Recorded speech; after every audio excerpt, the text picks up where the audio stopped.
What's up, ladies and gentlemen? It's your boy, the French Spirit, Double Pablo. I'm joined by the Drew Nicholas and the mixologist himself, Mr. Chemical Julian. Welcome to the Roundtable News Network, brought to you by BodySlamNet. And boy, today we got a lot to talk about. Drew, Julian, the wrestling news just keeps on going. Hey, it's only February. Oh my God, the amount of news coming through the wrestling world is just ridiculous. Every time it's a game of one-upper, and I'm here for it. I am here for it. I'm not even a Dave Meltzer or a Sean Ross Sapp or anybody in the real reporting space, and I'm exhausted. So I can only imagine how they feel. So much stuff has gone on. SmackDown last night, crazy. We got some top matches for WrestleMania 40 already lined up. Man, I mean, the internet freaking melted down last night. With the Rock, Cody, Roman, and Seth Rollins all being featured in this whole thing. And look, I'm going to say right now, the WWE always puts out there how they broke these records, how this is this and this and that, and we sold more seats are on social media. We had this and that and the other thing, but I wonder if they're going to talk about what Brandon Thurston from WrestleNomics put out. What do you want to talk about? The most dislikes, the most dislikes in the whole history of WWE social media. People do not like The Rock versus Roman. I mean, it's crazy. What do you think? What do you think about that, Drew? I agree with Sasha. I agree with Sasha. It's that's pretty much everyone's feelings on this right now. So Fightful Select came out with a big old report on this that I can't read the whole thing because I'll be here for an hour. It's so long. It's so long, and it's worth your $5 if you want to go and subscribe to FightfulSelect.com. The Cliff Notes version, and that just dated myself because who does Cliff Notes anymore? So Fightful spoke to a lot of people in WWE regarding the new change to WrestleMania as made by The Rock coming out last night, and Cody saying basically that, well, I'm coming for that title, but not at WrestleMania. Because this guy is gonna, they never said the words. Like Seth never said, Cody never said, "Oh, I'm not picking you, I'm picking Seth." Cody didn't say Rock is facing you instead. They're being real secretive and vague with their wording on this whole thing. So Rock came out last night after, the big announcement. We were supposed to find out who Cody is picking for WrestleMania, even though he technically already picked Roman last week. He picked him at Rumble. Like he picked him at Rumble, yeah. He wins the Rumble, and he stands up on the turnbuckle and he doesn't even point at the sign like most people do. Instead of pointing at the sign, he points right up at a skybox where Roman Reigns is sitting with his title. And he's like, "You, Roman Reigns, you." With the WrestleMania sign in the background and everything. It was a beautiful shot, and Roman lifts up the title. I mean, it's this whole big thing. Huge production. Perfect way to end perfect way to end the Rumble. Rumble. Would have been a perfect way to end WrestleMania, but that's not happening anymore. And then the announcement, Cody's picking who he's picking on SmackDown. And Roman comes out and he cuts a scathing promo on Seth Rollins.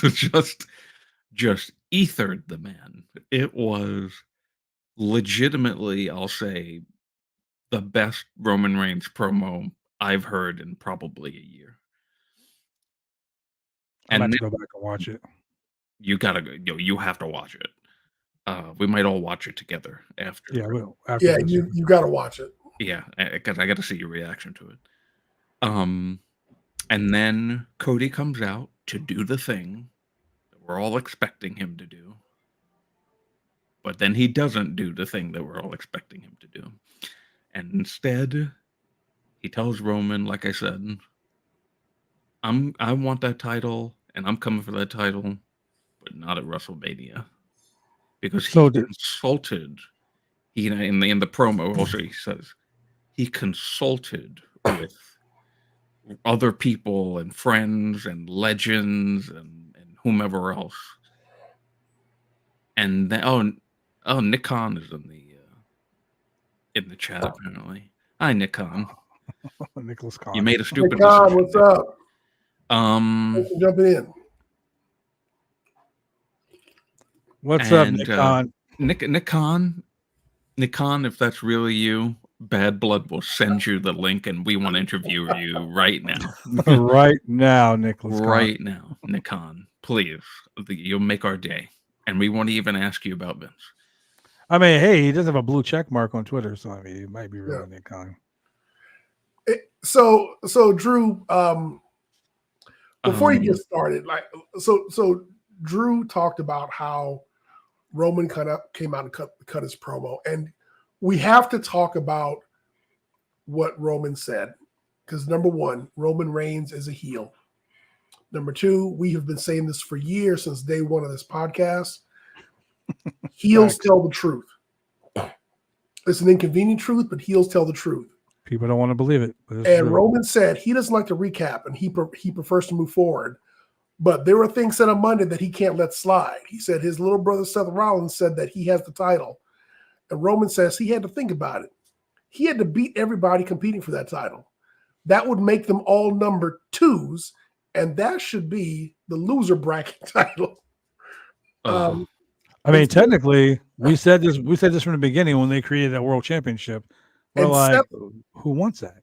And Seth said he is the guy. Roman says he can't run around in his wife's clothes for 2 years and say he's the guy. And Seth said he's a workhorse. 3 months in, he breaks his back. Roman imitated him limping around and said, if workhorses walk like this.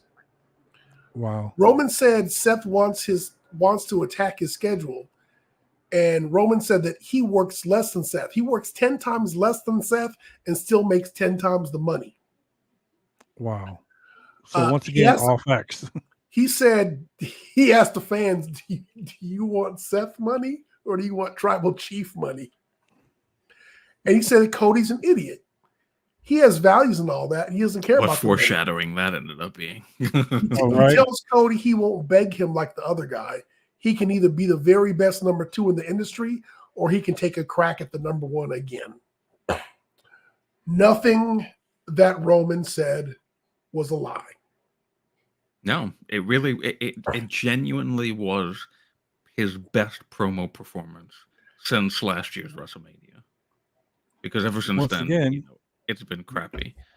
Or maybe if he had a promo with Jay before SummerSlam. But honestly, he spoke facts. It was very true. Yep. Seth Yeah. was like prostituting himself Now, for the Mania match against Cody on Monday, and we're all like, yeah, okay, whatever, blah blah blah Yeah. blah blah. Not realizing, turns out the biggest box office draw decided that he wanted to face Roman this year. So Yeah. sorry, Cody, So- step aside. So let me go ahead and point this out right here. On Friday, February 2nd edition of Friday Night SmackDown, Cody Rhodes was slated to make his WrestleMania 40 announcement and pick the champion that he challenged for the main event at WrestleMania's 40th anniversary. However, it was revealed that he wouldn't be facing Roman at WrestleMania and instead aided in the return of The Rock. Soon after, Cody chose to exit the ring, left only The Rock and Roman to square off for the first time in over 9 years. The segment was quickly posted to various social media outlets: Facebook, Twitter, Instagram, Snapchat, everywhere, right? The WWE, like I said earlier, likes to say how they surpass so many people in views, right? The WWE's YouTube channel, the official YouTube channel, only after it being up for 12 hours, has over 2 million views. Yep. That's awesome. 2 million views. However, 245,000 of those views were dislikes. The internet melted down last night. I watched podcasters from Angle all the way to Fightful, all the way to Wrestle Talk, all the way to Wrestle Purist. All of these guys, the most important people in wrestling media, who understand like this is all for the good of the company, so to speak. Everyone, and I mean everyone and their mom, is upset. Now, I'm gonna tell you, we talked about this on the Roundtable Pro Wrestling podcast on Twitch all the time. We talk about when this first thing happened, when the whole Vince McMahon situation happened, and The Rock became the chairman or whatever he is with Endeavor. he took a seat on the board. Yep. When he took a seat on the board and he became the head of the board of directors or whatever. When this happened, I sat on this podcast and I stated, Rock, Roman, WrestleMania, Cody, Seth, WrestleMania. The reason why is because two things. One, this is going to be the biggest box office match in WrestleMania. And two, it's going to be the biggest thing to happen in WWE besides the Vince McMahon scandal.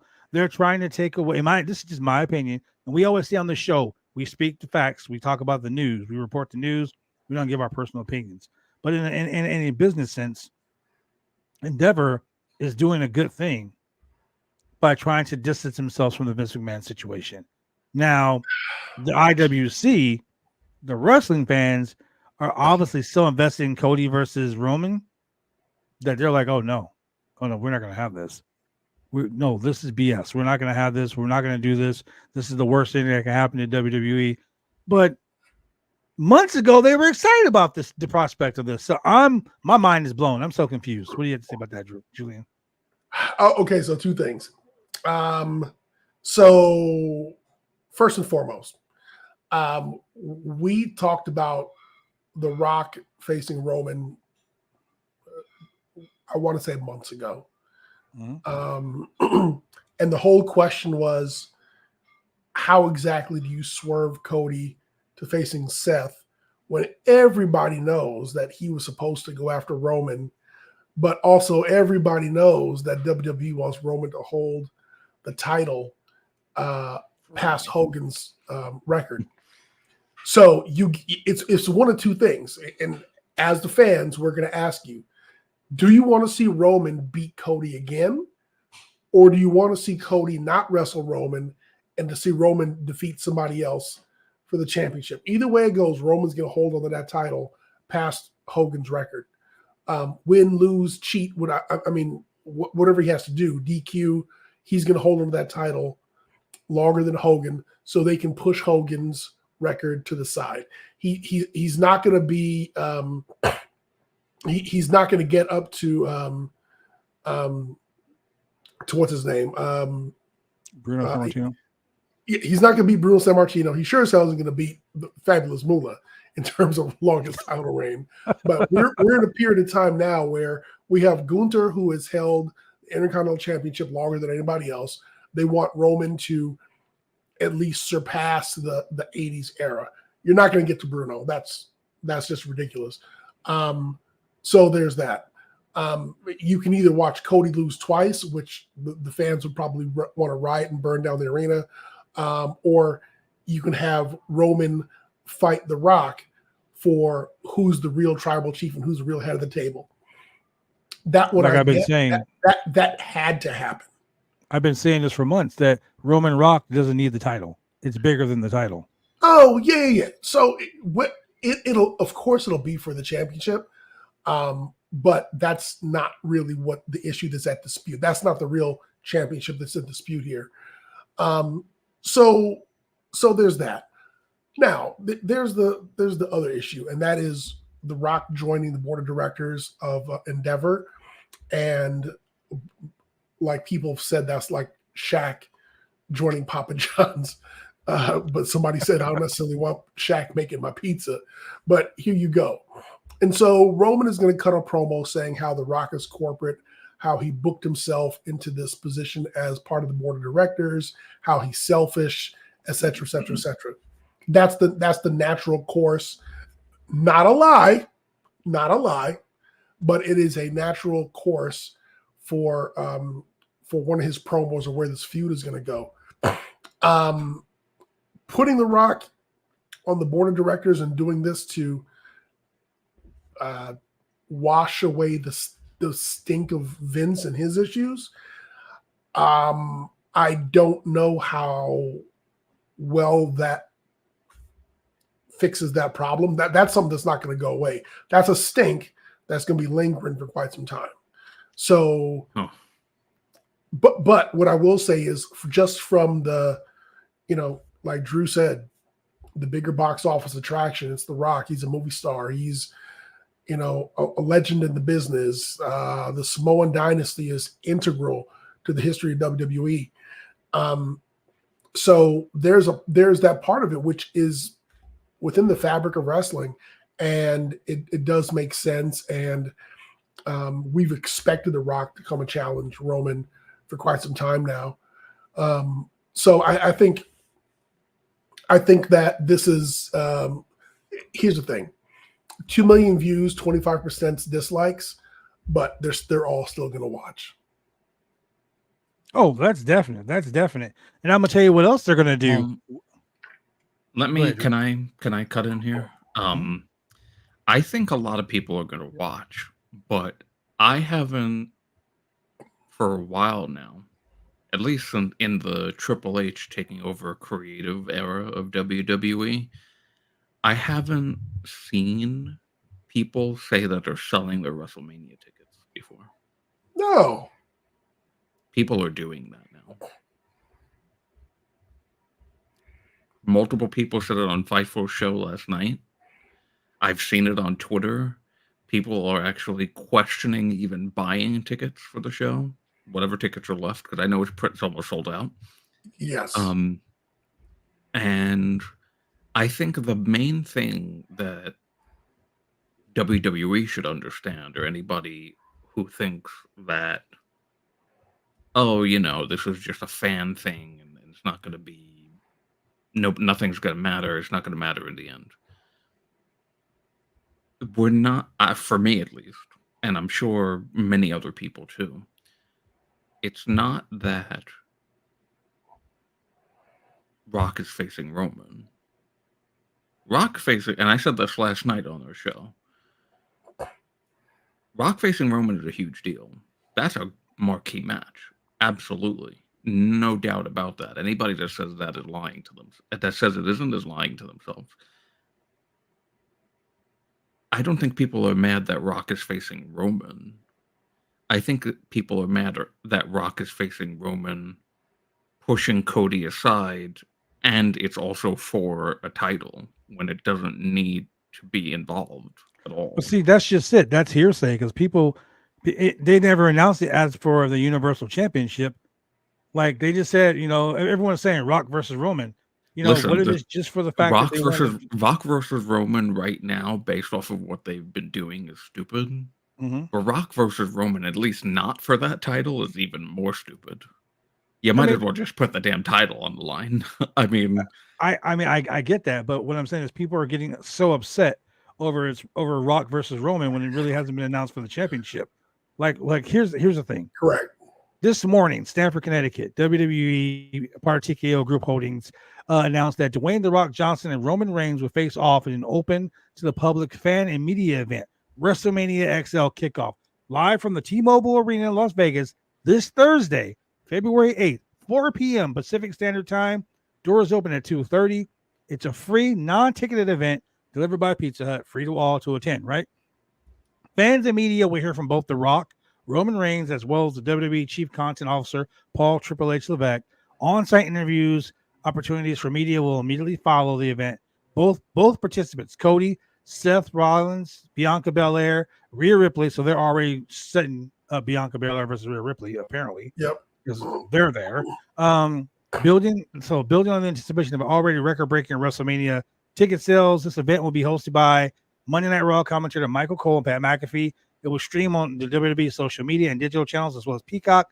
So we probably should do a live stream of it as well. Thursday at 4:00. I'll set it up for you guys to do it. I'm going to be at work. So I'll about 4:00 Pacific Standard Time. That's like 7:00 your time. 7:00 my time? Yeah. I'm still going to be at work. Oh, yeah. Yeah, I'm working until at least 8 p.m. Okay, so this WrestleMania kickoff thing, this press conference is going to take place, and it's going to take place in a free open venue in Las Vegas. WrestleMania is going to take place across 2 nights, Saturday, April 6th, Sunday, April 7th, 7 p.m. Eastern Standard Time, live from the Lincoln Financial Field in Philadelphia. It will stream live on Peacock, all in the United States. So basically what that press conference is going to be all about, Roman Reigns versus The Rock. They're probably going to announce if it's going to be for the WWE Universal Championship or not. But in my humble opinion, just my opinion, in my opinion alone, it does not reflect those of Roundtable Pro Wrestling Podcast and or BodySlam.net. It's just me. I think this match doesn't need the championship. Like, this match does not need the Universal title to be defended. This match is for, in my opinion, it should be for the head of the table. Like, correct. Like, Roman is saying that he is above all Alpha, Sika, Rikishi, Yokozuna, Jacob Fatu, the Usos, anybody in the Rocky Johnson, Jimmy Snuka, anybody in the Samoan dynasty, that he is the head of all of those people. Yep. But everyone has come out and said Roman is the head of the table. Roman is the tribal chief. Roman is the guy. Roman is the guy. Everyone but The Rock. Correct. So you don't need a championship match to prove that you're the head of the table. Right. And let me get into the Fightful Select story on this, because some of it is very interesting. Mm-hmm. So Fightful Select says, as of now, the plan for WrestleMania is The Rock versus Roman and Cody versus Seth. Sources and creative confirmed that as of recently, the working plan was Cody Rhodes versus Roman Reigns and CM Punk versus Seth Rollins. But Punk's title shot was set to be made official at the Elimination Chamber, while Brock Lesnar versus Dominic and Mysterio were supposed to be Elimination Chamber. What a weird match that was going to be. That's so funny. If Dominic and Lesnar versus Gunther was supposed to be at WrestleMania. Now, obviously, I would have paid money to see Dominic beat Brock. Creative plans with Brock are squashed at the moment due to the recent lawsuit, and CM Punk got injured at the Rumble. So that stuff all got canceled, obviously. Thanks, Punk. While Cody Rhodes professed loudly at the Royal Rumble that he was coming after Roman Reigns, there were some in the company that claimed that they heard, as of that afternoon, that The Rock had agreed to face Roman. And we'd also heard that there was Rock head of the table WrestleMania-themed merchandise prototypes within the company by Royal Rumble weekend. Wow. Nobody we spoke to could make the order of operations make sense, but many were hopeful that WWE and TKO would see the reaction and pivot. Those that we spoke to said The Rock had not only pushed to work the match, some thought he was even pushing to win the match.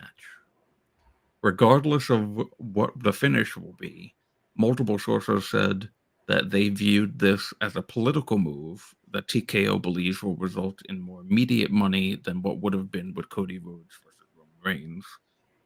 Plus, sources with TKO swore this wasn't done out of malice to Rhodes and value him as a talent, but believe that those involved with the decision-making underestimated how the patience of the audience has been thin on this situation. I want to mention a couple more things.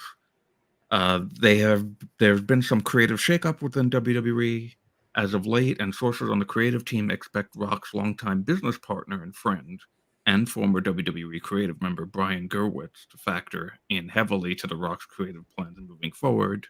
He's expected to be around from time to time physically as well. Fightful reached out to Gerwitz about his role, but they weren't immediately able to get comment unless it was an interview approved by WWE. And then also, regarding the time of events, we're told Cody at least was informed as of Friday that this was the decision, and he didn't travel to SmackDown without knowing. So when he walked into the building, he was already made aware that Roman was facing The Rock, and not him, the Royal Rumble winner. Naturally, Fightful asked if this move was done in order to take attention or publicity away from WWE, the Vince McMahon and John Laurinaitis scandal, and the lawsuits going on. Sources in the know claimed that The Rock was actually pushing for this before, but admitted it couldn't hurt the process to get any mainstream publicity that was not associated with those scandals, obviously. It goes on to say that The Rock and Ari Emanuel have a long-standing relationship, and The Rock is the biggest star tied to the Endeavor brand. So this makes sense in that perspective. Then the more interesting part of this whole story, this is a really long story, is the reaction from WWE. Well, people within WWE. This part's a little long, but it's very interesting to hear. If you don't have Fightful Select, I'm going to read it to you for free. But go and subscribe, because this isn't the only thing that you're going to hear about this story. Okay, before you do that, let's go to a quick commercial break. Yes. Tease. Yeah, let's tease it. We'll be back in minute 26 seconds. Let's go. Well, you want to get your hair cut? You go get your hair cut right. You head down to Big D's Barbershop. Big D's Barbershop, Vancouver, Washington's best and brightest. 1019 Main Street, Vancouver, Washington, where you can go get your hair lined up, cuts, fades, shampoos, conditions, and all the great things that go with supporting a local barbershop in a local business area. You can also reach them online at www.bigdsbarbershop.com. Go get your hair cut right.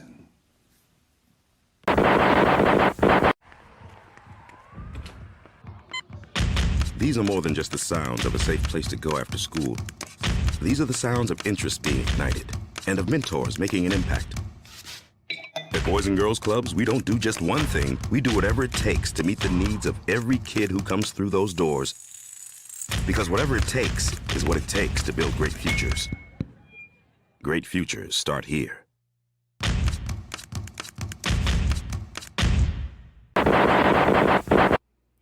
It's Angelina Love, one half of The Beautiful People and one half of NWA's Psycho Love, and you are watching the Roundtable Pro Wrestling Podcast. And we're back. Yes. Now, time for the reaction within WWE to Rock coming back and pushing Cody Rhodes to the side. For the sake of transparency, Fightful reached out to over 3 dozen contacts within WWE across all departments. None that got back to Fightful played devil's advocate for the decision to run The Rock versus Roman Reigns. And the decision was universally panned from those that spoke to Fightful. One wrestler told Fightful, "I've known Dwayne a long time. Not only did the look on Cody's face tell a story, the look on Dwayne's told a story. I think in that moment, he knew that this decision wasn't going to work out quite the way that he imagined it. He was experiencing the same thing that he and Roman experienced in Philadelphia. He was being co-signed for something that the vast majority didn't want. Everyone that we heard back from understood the business implications of running the match, but believed it wasn't a good decision for long-term WWE business. Now, another one former world champion told Fightful, The Rock versus Roman made sense several years ago when we were running back Roman and Lesnar repeatedly. It could have made sense this year had Cody won the title last year. This is one of the few years it just doesn't make sense in any capacity. And that's very true. During the height of the Bloodline storyline, Rock versus Roman would have made 100% complete sense in storyline, in reality. Fans would have ate it up. But at the same time, that's when Cody came back, and that's when we had the first Cody versus Roman at the last WrestleMania. Right. So, I mean, do you skip Cody getting beat and have Cody?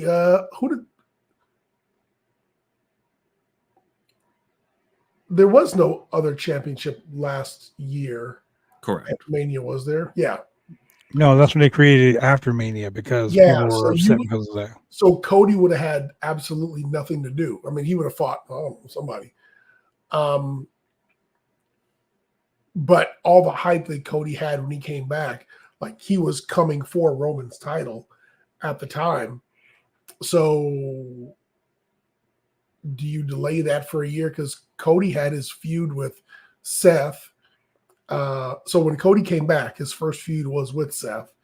And then Cody got injured. He was out for a while and he came back. And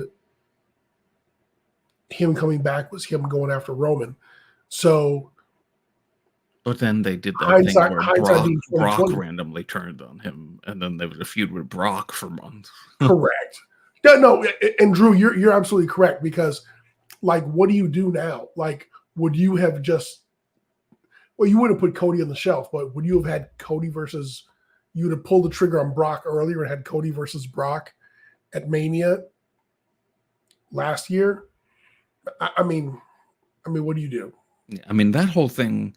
It started not making sense as soon as 1, 2, 3 Roman retains at last year's WrestleMania. That's when it started not making sense, because that whole lead up to that point, I don't know anybody that thought that Roman wasn't winning. But honestly, I mean, that it was the way that the story was being told. Sammy broke off from them. Sammy had the match with Roman at Elimination Chamber. Yep. And then it was full-fledged Sammy and KO. KO coming back, making the save. Now it's the tag team match to main event night 1. First tag team match to ever main event WrestleMania ever. Well, not the first one. Oh, well, not the Hogan, first one, right. Hogan and Mr. T versus Piper and Orndorff. Okay, the second one. But one for titles. Yeah, for titles, yeah. And they won. Sammy and KO became the new undisputed tag team champ, whatever the hell they're calling that. And then it's like, well, okay, the Usos have been dismantled. Now it's Roman's turn. Because the whole thing leading up to it is I'm from undesirable to undeniable. I'm gonna, the big AEW guy is swooping back in, and he's gonna get the top title that his father never won, that he wanted from the first promo after his WrestleMania return the year prior, and then he didn't win. And then he comes out and is like, well, he's still gonna face him. He still wants that title. Oh, but now Brock is all of a sudden turned on him. And then it was like, okay, this is obviously just filler to continue to pad Roman stats until he beat Pedro Morales and he beat Bruno Sammartino's first reign and whomever else he beat in between then. I think Bob Backlund. But then now it's all about finishing the story again. Now, coming from Survivor Series, post-Survivor Series, up until the Royal Rumble, it's like, oh, well, Cody wants to finish his story. Even though that was what last year's WrestleMania was about, finishing the story. But, okay, fine. He didn't finish the story then. Now he's going to finish the story. And then he wins the Royal Rumble, which not a lot of people thought was going to happen. A lot of people thought Punk was going to win the Royal Rumble. And thank God, in hindsight, thank God he didn't win the Royal Rumble because he got injured at the Royal Rumble. So that would have sucked. But they give it to Cody. And there was talks in between then of, Rock there's this thing of The Rock ever since he mentioned the head of the table at the Day One Raw. Correct. Yeah. But Cody won. So Cody's going, we're doing Twice in a Lifetime Part 2, with Rock. It's once in a lifetime Part 2. Yeah. Okay, we're doing it again. He's gonna do it this time. This time he's gotta win. But they're not oh no, actually The Rock is gonna do it. Step aside. This looks like Cody is chasing the title. I'm sorry. He's chasing the title, but this is like Cody getting screwed like his dad from way back when. I guess it's a Dusty Rhodes thing. Hey, let's be the first ones to coin it. We're going to coin a phrase called the Rhodes Curse. This really is a Rhodism, isn't it? It's the Rhodes Curse, where just when you think you're about to win the championship, or just when you think you're in line, somebody cuts in front of you. Like, maybe you don't get sent to the back, but you get sent like two people back.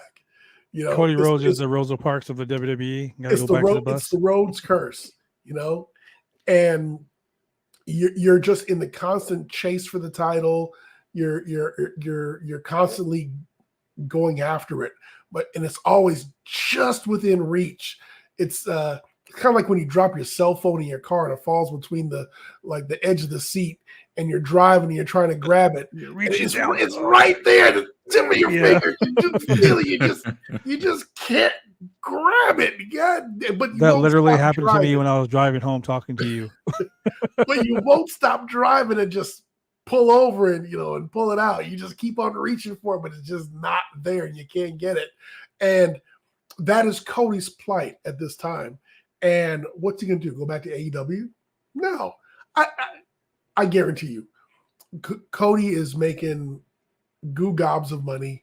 He's getting paid well. He's being taken care of. There's a story here regardless for him to finish. There's a story to tell. There's still plenty of options. At the end of the day, whose fault is this? Vince McMahon's. Let's blame it on Vince. Because if what we'll cover later was not going on, this probably would not have happened. True. And so, Cody is just gonna. Here's the thing. Cody could always. There's talk of a unification match, which I'm not in favor of. But at the end of the night, at the end of WrestleMania, Cody could still. I mean, hell, you know what? Let's suppose Roman is beating The Rock, and Cody runs in like Hogan, and Rock is playing like Bret Hart, and he's like, "Go get him!" And then Cody runs in and beats him. But at the end of the day, this is what needs to happen. Roman is going to cheat. He's going to cheat to win, like he always does. Everybody that he has screwed has to come out, and they have to stop Solo. They got to stop Jimmy. Like, Jay's got to come out. Sammy's got to come out.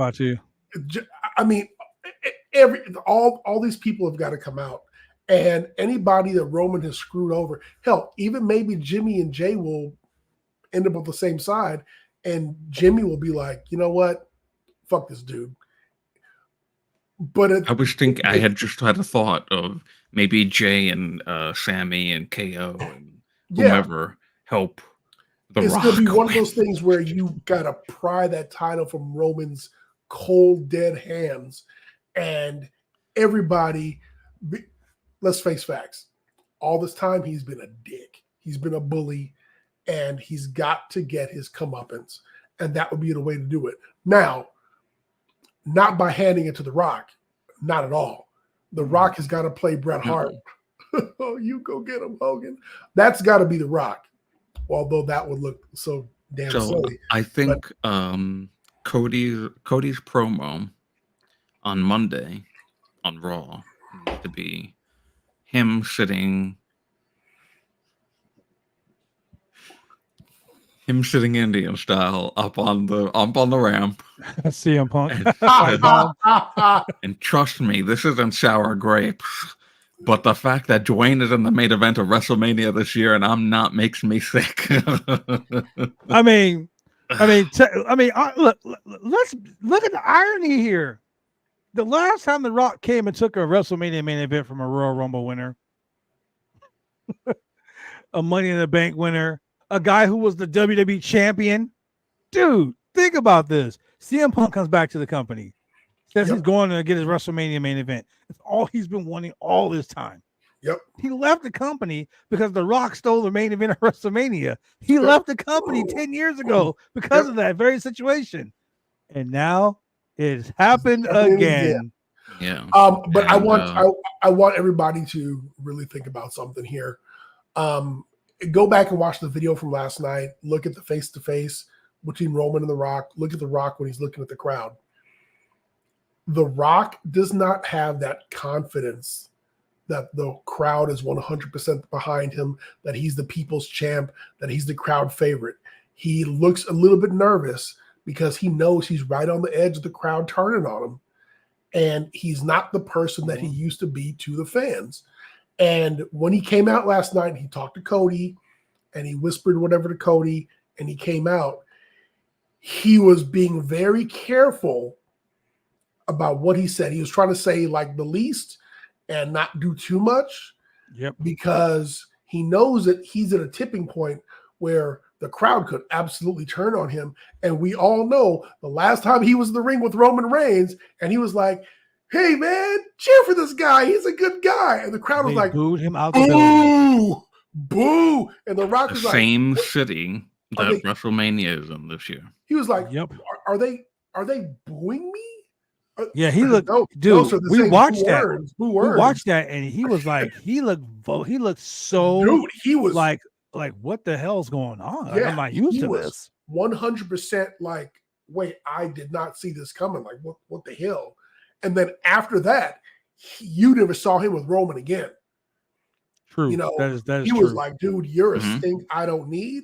Yeah, let me go make some movies. I'll be back later. At that point, he only made a couple of like surprise WrestleMania appearances, and that was it. Like really, or like a here and there, a SmackDown or a Raw appearance. He was never a focal point of anything. But here we are again. You're going to have an arena full of fans, and you're going to have an arena full of mainstream kind of casual fans, and and I get it. The fans you want to cater to are the ones who are paying all the money, and maybe the dedicated fans are in a minority in that capacity. But your fans, the one who are going to be here then, now, and forever, are like, no, you need to cater. Perfect example. And I know Bad Blood, you can relate to this. As a fan who read comic books, when you went and saw Infinity Gauntlet, when you went and saw Avengers Infinity War, and you saw a lot of things where you're like, this is some bullshit. For example, Scarlet Witch being Dark Phoenix and whatnot. Mm-hmm. When that movie ended and all the casual fans were sad and depressed because Thanos killed half the universe, and you were like, read a book, motherfucker. I was the one in the theater, like, I was like, yes. And people are like, what is wrong with you? I'm like, did you not read the book? Yeah. And that is how the wrestling, and I don't want to call him purist. Adam Woods is the wrestling purist, but someone a little bit removed from that, who is like a wrestling fan who wants the right thing to be done or wants the right business. The Rock being there as, oh, look, it's The Rock. He was in Fast and Furious and he was in Hobbs and Shaw. And don't care. Go back and make movies. We don't care. Go promote the United Football League. Go take your $7 and make some productions. Go promote your tequila. Go do whatever. Go run for president. Yeah, but whatever the hell you want to do. But he wouldn't win now. I think another show. I say The Rock ran for president, he would win because he's the popularity vote. But if WWE fans are voting, he wouldn't win right now. No, not based on many polls I saw last night. Well, you know what? All it takes is for a robocall to say, if you vote for The Rock now, he won't be at WrestleMania. Oh, forget it. Now vote now, vote often, you know? The thing too about fans, and a lot of people thought that once Triple H took over, a lot of old regime things would not occur anymore. And for in some respects, a lot of Vinceisms regarding booking shows and booking talent have gone away, and even with production of the shows too. I mean, they've done a lot of cool new things with camera angles and not doing the status quo of what they've done all the time. The last thing that I want to say in regarding to the Fightful story was a creative source said many on the team were deflated, and it felt like a decision that they'd hear about being made under the previous regime at the expense of helping cultivate new crossover talent. And I feel like a lot of the blowback on this is, why is Triple H booking like Vince? Because this is like textbook Vince McMahon decision. I mean, again, I'm not saying the literal decision. I'm saying the way that the booking philosophy is textbook Vince McMahon. Going back to what we said earlier about The Rock taking his position on the board and them trying to use his stardom to kind of push away the stink of Vince and his issues.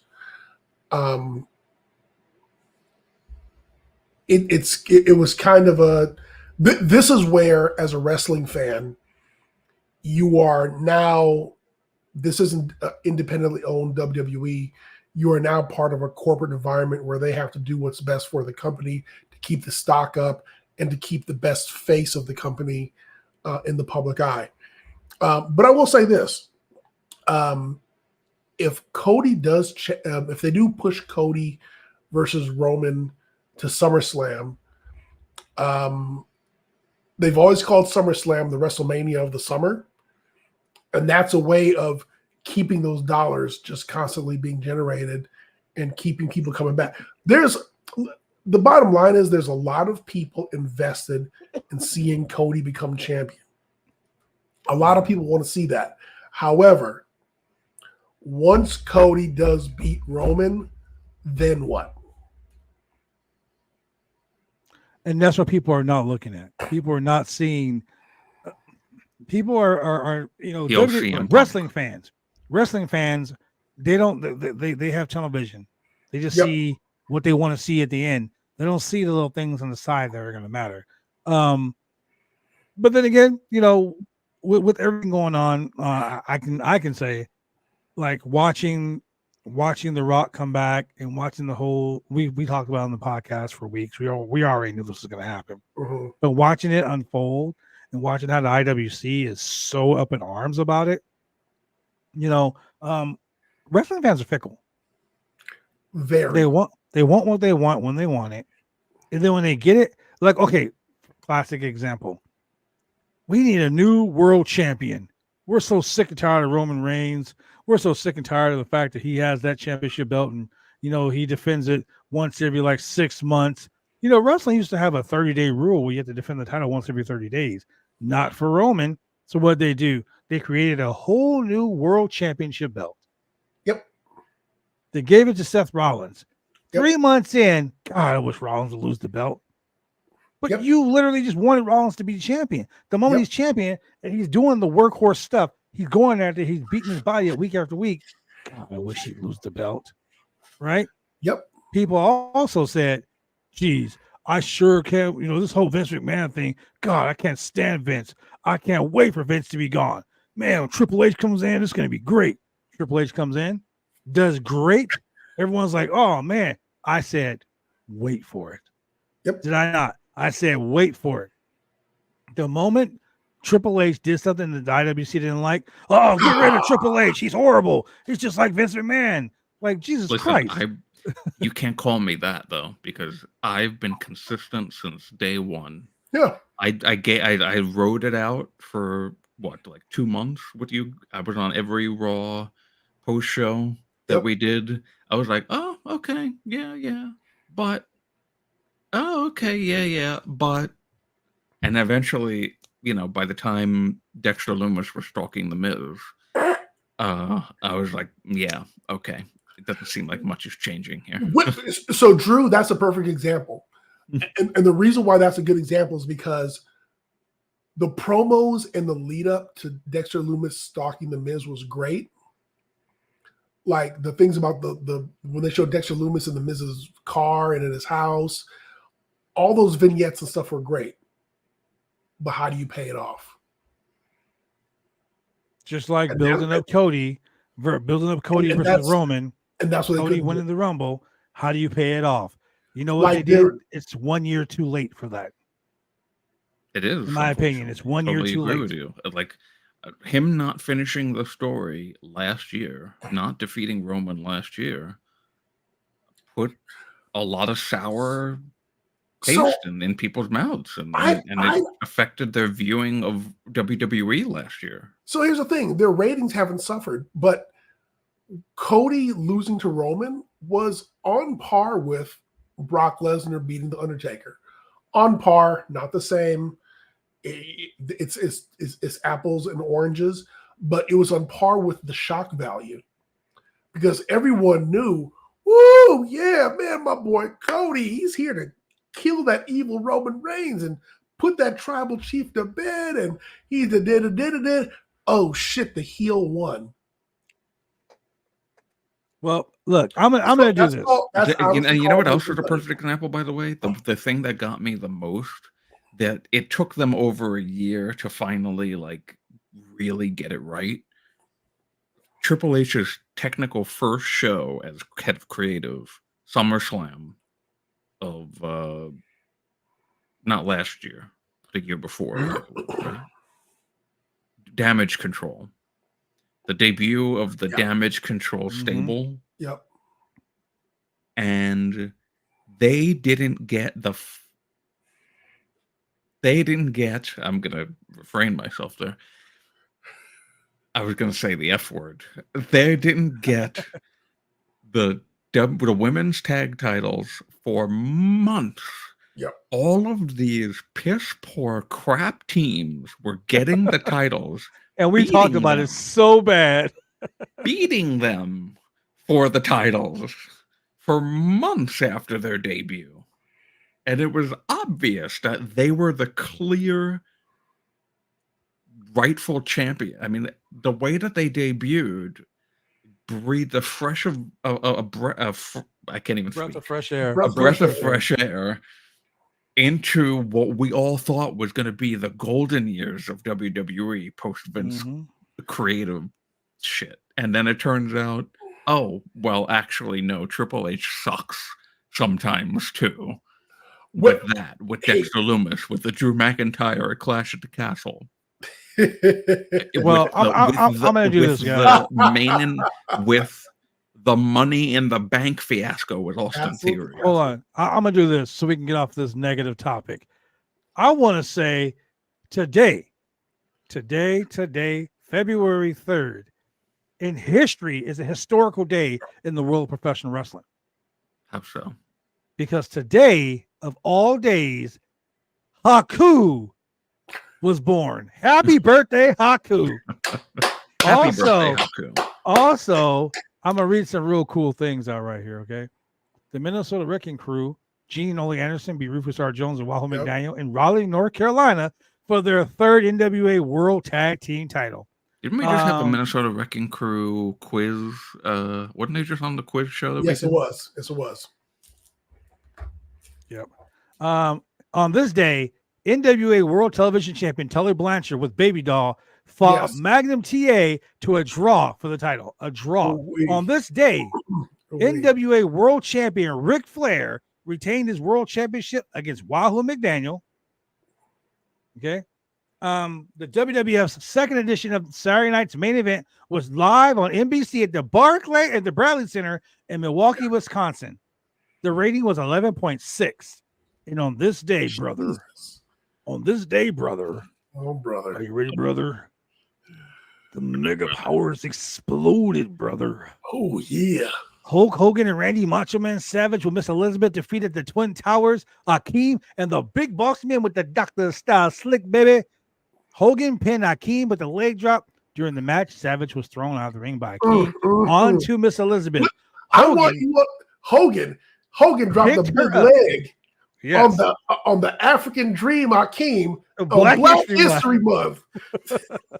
He couldn't have been the Big Boss Man. Oh, no. Hogan carried her back to the back, and Macho Man came in and was like, brother, what is going on here, brother? Hit him with the belt, and the Mega Powers exploded, and 2 months later, there was a main event at WrestleMania 5. And for those of you who don't know, Hogan was the heel in that feud. I mean, Hogan was always the heel, but that's just neither there. That's right. Also on this day, the Rockers, Shawn Michaels and Marty Jannetty defeated Demolition, Smash, and Crush for the WWE Tag Team belt, and it was later reversed. Also, Marty Jannetty just can't seem to get a leg up. Also, WWF champion Sergeant Slaughter, he subbed for Randy Macho Man Savage, and he defeated the Ultimate Warrior in a steel cage match to retain Macho Man's championship. Wow. There's a lot of stuff. There's a lot of stuff that went on here. You know what? I'm gonna be honest with you. I think, and I'm talking creatively for our show while we're live on the show right now. I think this is a segment we should do every week. Today in wrestling history. Yes, I actually think we should do that. I think that's a fun little day in wrestling history of if we're talking about bullshit like now, for example. Well, it's a nice little thing to, a palate. Let's also talk about today in history. The WWF Intercontinental Champion Hunter Hearst Helmsley defeated Mark Merrow using a foreign object to retain the championship. Man, whatever became of that guy. So many things happened on today. Dirty heel Hunter Hearst. So many things. Well, speaking of dirty heels, so John Laurinaitis, it turns out, is turning on his old pal Vince McMahon. Okay, wait. So who are you referring to when you said dirty heels? Exactly. Guys, look. I posted something on Facebook the other day, yesterday, as a matter of fact, and I said, I'm just going to leave this here. If you know, you know. Okay, and this ties in good with that. It's always the ones with the dirty hands pointing the fingers. Bro. And who knows what they're doing. John Laurinaitis is pointing fingers at Vince for the stuff that they all did. This is crazy. Yeah, so man. Really quickly, because God, this is never going to end. So Fightful spoke with a number of people within the industry, which one claims to know more people involved, and they've been contacted by reporters, attorneys, and the like already, and have indicated that if the additional names involved aren't identified, they will do it themselves. That's a really interesting part. So we know for sure there are more. There's more coming. Definitely. We just don't know who is going to be speaking out. Is it going to be the names involved or the person who knows the names involved? In regards to Laurinaitis, Laurinaitis himself has turned on Vince McMahon, and what one person who referred to themselves as a longtime former friend of Laurinaitis called rats jumping off the sinking ship. Laurinaitis' attorney reached out to several in the industry to find allies or find out who has talked to who to help gauge his best options moving forward. And is the statement by John Laurinaitis' attorney in here? I don't think so. Yeah, I was looking for that. You know, It's not. I posted the group chat that like Laurinaitis and or Vince, if you believe in conspiracy theories, are going for the Menendez brothers defense, where they go on trial separately, point the fingers at each other, and the juries end up being hung because they're like, well, maybe it wasn't his fault, it's his brother's fault. And then the next brother goes on trial and goes, oh, well, maybe it wasn't his fault, it's the other brother's fault. Oh, but we already got hung on this guy. Oh, and you know, now you got to go to retrial. Here's a wild thing that came out of that Fightful Select story that kind of goes along the lines with what happened last week at the post Royal Rumble media conference, whatever the hell they call that thing. No talent that Fightful's spoken to have had a wide talent meeting, company-wide talent meeting, or claim they've been briefed on the situation at hand. Instead, the reaction we're hearing is that it appears higher-ups want to move on past Vince McMahon and put him in the rear view. Yes, they do. And boy, business-wise, that makes sense. Business-wise, really that makes a lot of sense. Obvious based on Triple H's comments at that press conference last week. So, yeah, the thing is, like, and let's be honest, if you brief the company on what's going on, the first question is going to be, well, who all knew about this? And that's where the finger pointing starts. And that's where shit starts to roll downhill. Because, I mean, a lot of people have either observed, knew about it, wink, wink, nudge, nudge, participated in the complaint that was filed by the woman. She said she didn't say a talent was part of this.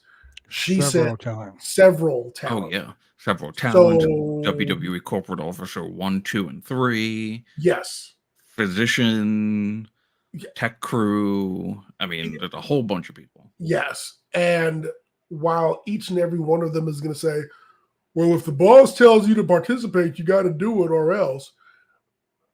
That seems to be Laurinaitis' defense. That's going to be Laurinaitis' defense. But now, I mean, Endeavor's effort is going to be to take anybody who's related to this or involved, give them the boot, and move on. And so now we're coming up on WrestleMania season. We all know that releases start to take place in late March and April, the beginning of the fiscal year. Keep an eye on who gets released. Keep an eye on which talent and which officers and administrative people. Or who leaves on their own volition, you know? Yeah, like Kevin Dunn, for example. Yeah, just keep an eye out. Been implicated in this. Let me just put out there, Kevin Dunn has not been implicated in this. Correct. He wasn't mentioned in the lawsuit. But that was interesting timing. Right. Keep an eye out for who leaves, who's released, their method of exit. Were they pushed out? Did they walk out? Did they get, like, how much compensation did they get on the way out? Just keep an eye on all that. That's going to be very telling. I mean, what they always say, follow the money. That's right. Okay, so Wrestling Purist posted this earlier in the week. It was courtesy of PWI Insider. Brock Lesnar has been pulled from the WWE 2K Supercard digital collectible game. Yep. Sources familiar with the matter says that you should expect to see Lesnar downplayed, if not outright removed from everything, all the Supercard game, as much as possible going forward, 2K and potentially other licenses. So, like, Lesnar may not have been may not have been like, oh, well, Lesnar is included in this. May not have been like personally like, yeah, Brock Lesnar this, Brock Lesnar that. He may not have been implicated that way, but a lot of people are taking it that way. Federal authorities have been investigating the sexual assault and sex trafficking allegations against Vince McMahon, according to people familiar with the investigation. So the FBI now is getting deeper. Yep. It isn't just a lawsuit now. Now, like the federal prosecutors are investigating Vince. Authorities have been interviewing women who have been accused like a long time accusers of Vince McMahon of sexual conduct. So now they're going after several other people for the situation. So a lot, and that came from Wrestling Purists also, courtesy of the Wall Street Journal. A lot of people are going after it. It's crazy. So much stuff is happening, and like in this last week has been craziness. But like I said, the feds have Vince McMahon's cell phone. Yeah, the Rock Shit's going down. The Rock and Roman segment from last night's SmackDown has now surpassed 300,000 dislikes in 15 hours. That's an extending the record of the most disliked WWE YouTube video of all time. 2.5 million views. You can see dislikes on YouTube again? Yes. 2.5 million views, 777,000 likes, 310,000 dislikes. That's in 16 hours. That was as of 3 hours ago. Jesus Christ. But you know what? It's hitting the fan. I mean, it's hitting the fan. But some good things that happened on SmackDown. Naomi officially joined the roster. Yep. Welcome back to WWE SmackDown, Naomi. That was a good. Tiffany Stratton joined the SmackDown roster. She's been called up. So is Braun Breaker. So that leads into some funny situations because Braun Breaker is part of the NXT show that's today. He's currently in the Dusty Cup with Baron Corbin. Is that today or tomorrow? That's today. I want to talk about something. I want to talk about something that's kind of near and dear to my heart because I'm good friends with this gentleman. BodySlamNet did an exclusive interview, or they filed an exclusive report that Jacob Fatu, formerly of MLW, is now a free agent. I mean, BodySlam can confirm that Jacob Fatu, formerly the former MLW World Heavyweight Champion, is currently a free agent. Basically, Rikishi tweeted and hinted that Fatu is a free agent. It is rumored that Fatu is still under contract to 2025, but Rikishi posted on Twitter, Jacob Fatu at Samoan Werewolf. If you know, then you know. He's the baddest, talented indie worker on the scene. It's time. Who will sign him at WWE, at AEW? He's ready. Hashtag the Samoan Dynasty won. Let the wolf eat. And post a huge picture. Free agent, Jacob Fatu. Yo, Jake Fatu is a good dude. I love the guy. I posted something on my Twitter about it. If you know Jacob Fatu, you've watched him work, yo, he is perfect fit right now. He is a perfect fit for the Bloodline. Can you imagine Jacob Fatu and Solo challenging for the tag team titles? Yo, that would be epic. But yeah, he's a free agent. I haven't spoke with him yet. I sent him a DM on Twitter, waiting for him to answer it. But I'm gonna probably got to get him on the roundtable and talk about that because that'd be fun before AEW. Yeah, as a matter of fact, I posted on Twitter, get at your boy before you get signed, because that'd be the only way I get to interview him. But I want to talk about something real quick before we get off the subject and go to something different. What did Roman? I mean, what did Cody hear? Like when The Rock whispered in his ear, what do you think he said? Shazam. I think in the word I will quote, I'm gonna say because we've already said motherfucker and stuff, so it's not like anymore. He put an edgy Christian. He hugged Roman. He hugged Cody, and he just gently whispered into his ear, "Go fuck yourself." F your story. Oh God. Oh man. I mean, I don't know. So if you watch, it is my story segment, now. When you watch that segment now, you're gonna see first that look that Cody gives Rock of like, "Fuck you, asshole," and then they hug, and like 4 or 5 seconds goes by, and Cody starts to like crack a smile, and I don't know if it's a genuine smile or if it's a haha, let me pretend that he's saying something lighthearted to me because I know the camera's on me right now. But yeah, that whole thing was wild. It's called taking one for the team. Speaking of taking one for the team, let me ask you guys this. BodySlam.net follows a story about more details on Stephanie McMahon's WWE resignation. So more information is now available on Stephanie McMahon's and her WWE departure. In the last year and a half, Stephanie has voluntarily decided to depart the company that she's been part of a majority of her life. But for reasonings that were never truly clear, this doesn't seem to be the case any longer. Recently, more has come to light on the situation. Wrestling Online News, or the Wrestling Observer Online, Dave Meltzer, has recently learned that Stephanie McMahon left primarily due to Vince McMahon and the allegations that still surround him. In the report, it states it was denied. Hold on, what's that beeping sound? I forgot where it was at. It was denied that Stephanie McMahon leaving the WWE when she first took the absence was due to Janelle Grant's situation and her finding out about it. But her leaving the second time was because of Vince McMahon had returned. So when Vince came back, Stephanie left. But we're talking about people being held liable. If Julian robs a bank and tells me, and I find out about it like 2 weeks later, and I don't report it to the police. You didn't find out about it. I told you. Okay. If Julian robs a bank, I was like, and tells me I robbed this bank. Yo, B of A, I'm coming up.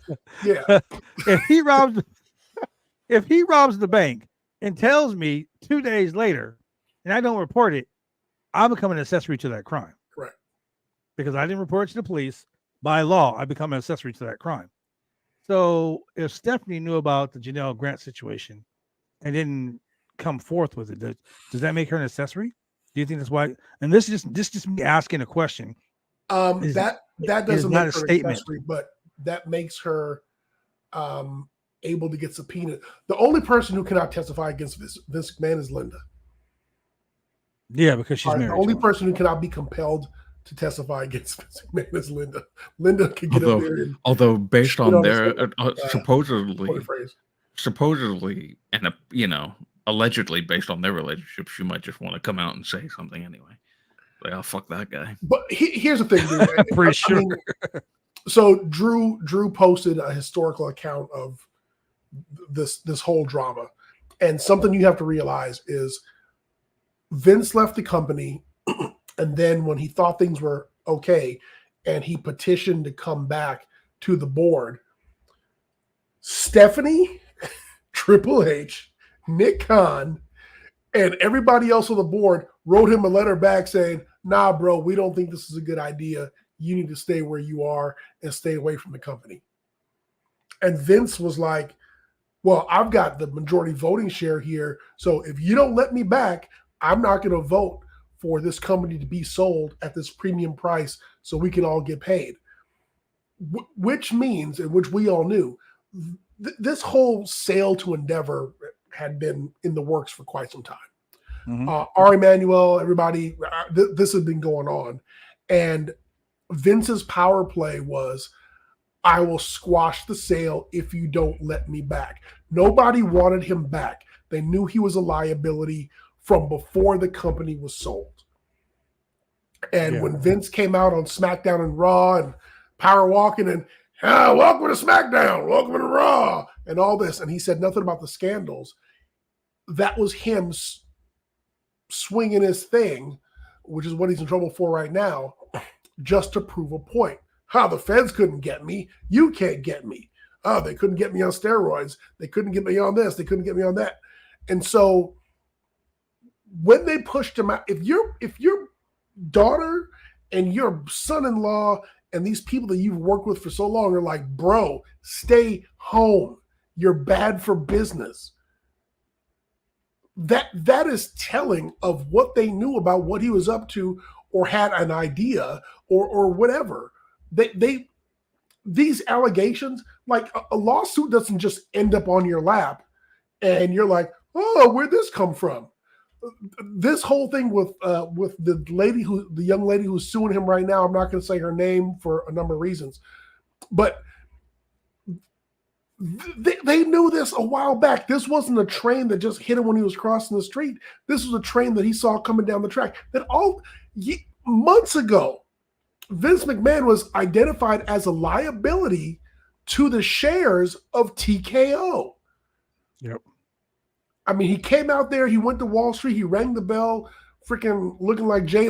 Jonah Jameson and all that. But they knew he was a liability from back then. They didn't want him back before the sale, and they didn't want him after the sale. And so now he's being forcibly ousted. And I will bet you there probably was an opportunity to sweep this under the rug, but this lawsuit is now going to be used as a tool to get rid of Vince, who is a liability for good. So I'm looking at I found, by the way, the official statement from Laurinaitis' lawyer. As courtesy of BodySlamNet. In case you missed it, longtime WWE chairman Vince McMahon tendered his resignation from his spot as executive chairman of TKO Group following the Wall Street Journal revealing a lawsuit against TKO chairman Vince McMahon, stemming from the alleged sexual assault and trafficking of a former WWE employee. In addition to McMahon, Brock Lesnar indirectly and the WWE's former head of talent relations, John Laurinaitis, were also implicated in the lawsuit. However, Laurinaitis claims he isn't involved in the lawsuit, claims that he was a victim of Vince McMahon himself. Now, this is from John Laurinaitis' lawyer, Edward Brennan, courtesy of Vice. Mr. Laurinaitis denies the allegations in this misguided complaint and has vigorously defended these charges against him in court and not the media. Like the plaintiff, Mr. Laurinaitis is a victim in this case, not a predator. The truth will come out. In response to a follow-up question seeking to clarify that he is indeed saying that McMahon was the predator and that Laurinaitis wasn't. Like the victim, like the current victim, my client was the victim also. Read the allegations. Read the federal statute, power, control, employment, supervisory capacity, directorial sexual demands with repercussions if not met. Count how many times in the complaint Vince exerts control over both of them. John Laurinaitis' lawyer says that Vince McMahon was the one victimizing his client. Following being implicated in the lawsuit, Lesnar was pulled from the reported scheduled return for the Royal Rumble last weekend and all other premium live events. So, I mean, that right there is just saying, hey,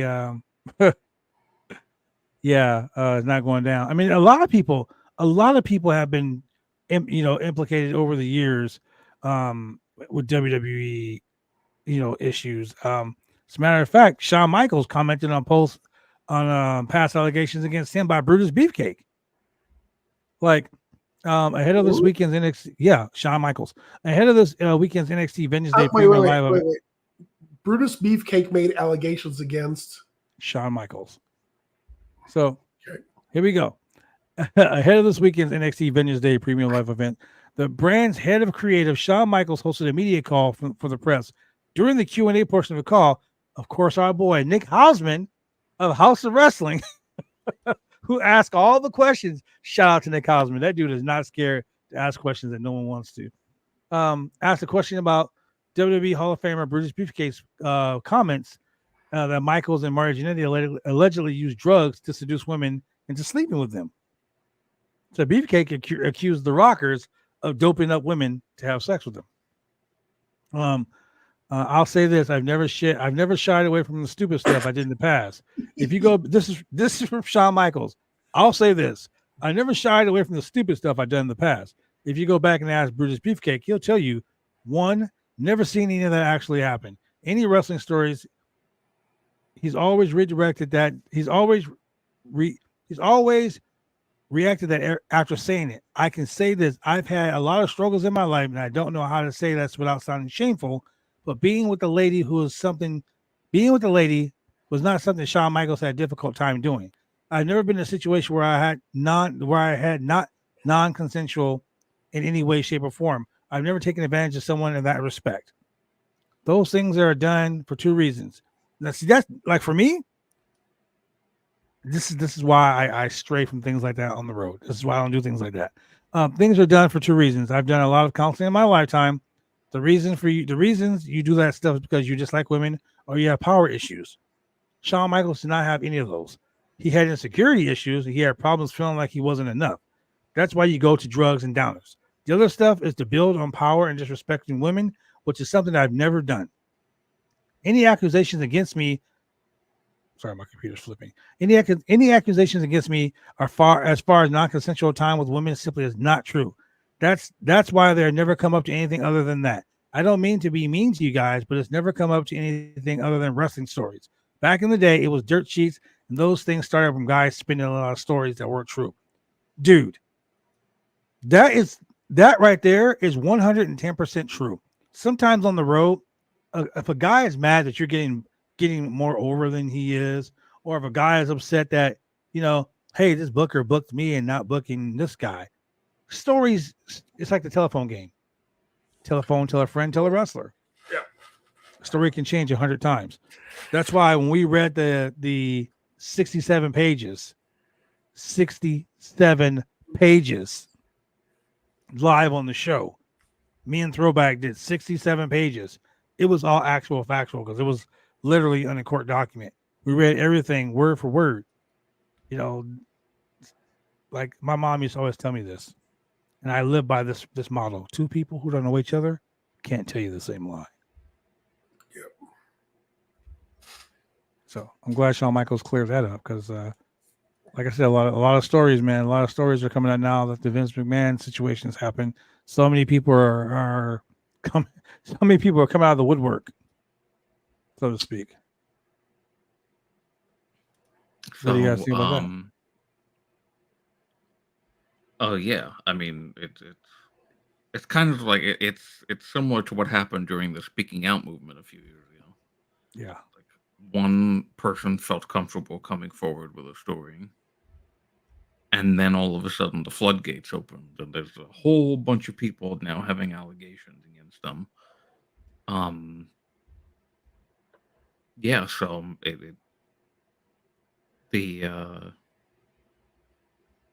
Brutus. I've never heard that story about Brutus Beefcake, which is funny because Brother Brutai. Yeah, I mean, like I said, so many things happen, man. So many things happen. There's just But I been. agree with what your mom, taught you. Yeah, two people know each other can't tell you the same lie. So let's go over. Let's talk about some things that are happening this weekend. Alex Kane versus Kojima and more in MLW Super Fight tonight, live on Thriller TV. We have an AEW Collision preview coming up. We have Vengeance Day coming up as well, courtesy of Mike Johnson from PWI Insider. Tonight's scheduled AEW Collision is going to be live on TNT from Edinburgh, Texas, at the Burt Ogden Arena. We have Bryan Danielson versus I can never say the guy's name, but the guy from CMLL, Horacio or whatever. I can never say his name. We got a Triple Crown champion, Eddie Kingston, defending his title against Brian Keith, the bounty hunter. AEW, black on black crime. AEW TNT champion Christian Cage, along with Killshot and Nick Wayne, take on FTR and Daniel Garcia. Wow. We think we might have to stream that live, ladies and gentlemen. Right, Serena D versus Queen Aminetta. Shout out to Queen Aminetta for getting signed to AEW, man. That's awesome. And there's a lot of other matches that are going to be scheduled for that. So Collision looks like it's going to be a pretty decent show. Anytime you have FTR on the show, it's going to be great. I love the fact that FTR and Daniel Garcia are teaming. It's great. We also have, let's see, what do we have? We have NXT Vengeance Day.